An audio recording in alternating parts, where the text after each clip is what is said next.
Hello, I've been in a relationship for 10 years. I'm 25 and my boyfriend is 27. We've always been together, without breaking up, in a harmonious relationship. Each has the freedom to go out with friends, etc. There are no strong restrictions. We rarely fight, even over small things. We understand each other about everything. We cuddle every day. We say we love each other. I think it's a real and strong relationship for both of us. We recently bought an apartment with a tendency to have children someday. We both work in our specialty, we develop, and everything feels constructive for both of us. But I've always noticed that he's more closed off sometimes. There are periods when he behaves well, and suddenly it's like he takes it with his hands. He isolates himself more, becomes colder, and there's really no external change in the relationship. Yesterday, he got upset for the first time in front of me. He cried and poured it out. I don't know how I got him to say it, but he told me that it weighs on him that he hasn't been with other women, and he feels like he missed out on this as an experience. We've both only been with each other. He said he's never been with anyone else and he wouldn't do it behind my back, and I trust him. We're thinking about seeing a therapist, but I don't know how much it will help. He tells me he must be stupid, but this is what's been bothering him for a long time and he hasn't told anyone. We are thinking of breaking up, but the relationship is very strong. He tells me that he doesn't want to break up and can't do it. I can't either. The option is to work on it, but I don't know what solution can come out. So many hopes and ideas for a family, and we don't even have a marriage and engagement, not by chance, and I also think that compromises can be made and we can have other priorities, for example, the apartment first.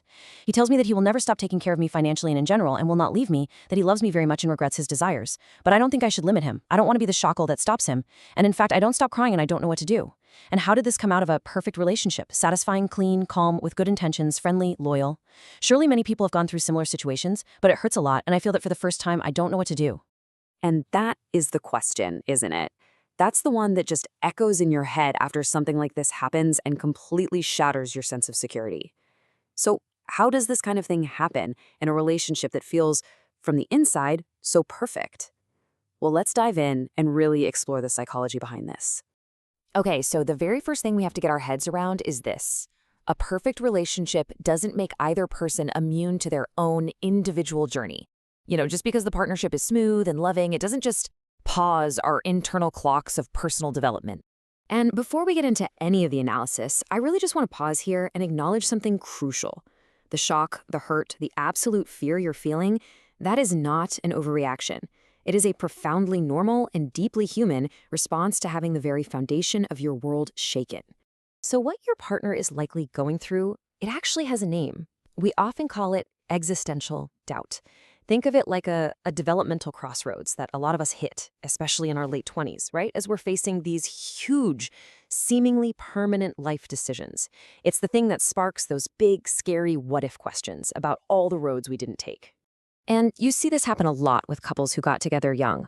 I mean, when you grow up together, you share this incredible journey down a single path. But it can also mean that the normal phase of independent exploration, of even just seeing what other paths are out there, it just gets bypassed.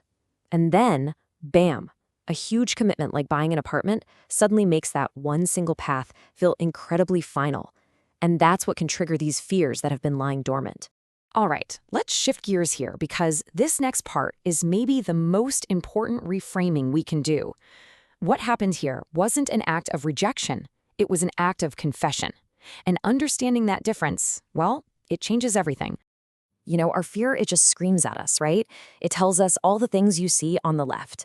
I'm not enough. This was all a lie. But the psychological reality, what's actually going on underneath, that's on the right, and it's so much more nuanced. This isn't about you lacking anything. It's about your partner having a war inside themselves and trusting you enough to show you the battlefield.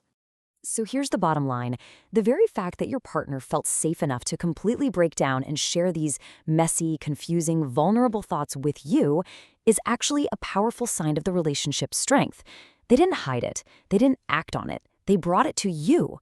That speaks to a deep foundation of trust, not a sign that everything's about to collapse. But look, just because we can understand the psychology, that doesn't just magically make the pain disappear. Not at all. So let's shift the focus completely over to your experience, because your feelings here are just as valid and they are absolutely central to whatever happens next. This feeling, this awful, trapped feeling with all these painful questions just swirling in your mind, is probably screaming at you right now. It attacks our deepest sense of worth, our need for safety and attachment. And it's so important to just name that turmoil, to acknowledge it, because that's where this immense pain is coming from. It's as if the very foundation of the home you two built together, a place that felt so solid and predictable, now feels like it's on shaky ground. Your whole emotional world has been rocked. That feeling of destabilization is so real, and the pain that comes with it is 100% legitimate. Okay, so we've talked through the psychology and we've validated the pain. Now, what do you actually do? How do you move from this place of just reacting and hurting to a place where you have some agency and some clarity? First, let's cover a few big don'ts. These are the traps it's so easy to fall into when you're feeling this kind of intense emotion. Things like offering to break up to test them, or taking all the blame onto yourself. These are really common impulses, but they ultimately give away your power. You have to remember, this is about their internal process, not a judgment on your worth. So instead of reacting, let's focus on some calm, constructive first steps. The goal right now is not to find an instant solution that fixes everything. The goal is just to create some breathing room, to give it time, to keep talking, but calmly, and just seriously consider bringing in a therapist to help you both navigate this really tricky conversation. And this right here, is probably the most important shift in thinking you can make. The crisis might have started with your partner's feelings, but the path forward, a healthy one, has to begin with yours.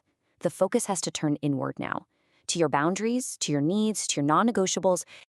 I want to be absolutely crystal clear on this point. You are not a shackle. Your need for security, your desire for a monogamous commitment, if that is what you need, that's not some obstacle that's holding your partner back. That is a legitimate boundary. It is your fundamental right in a partnership. All right, for this last part, let's just zoom all the way out. Because this crisis, as truly awful as it feels right now, can actually be a doorway. It's a chance to move past this idea of a flawless, perfect relationship and step into a much more resilient, mature, and honest kind of love. You know, we often think of commitment as a limitation, right? A closing of doors. But in mature love, it's actually an active, ongoing choice. It is the conscious decision day after day to choose this one person and this one shared life over all the other infinite possibilities out there.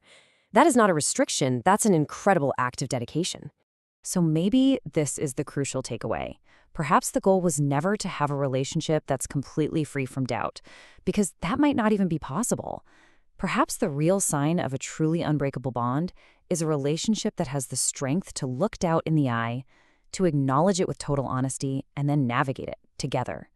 That's not the end of a perfect relationship. That is the beginning of a real one.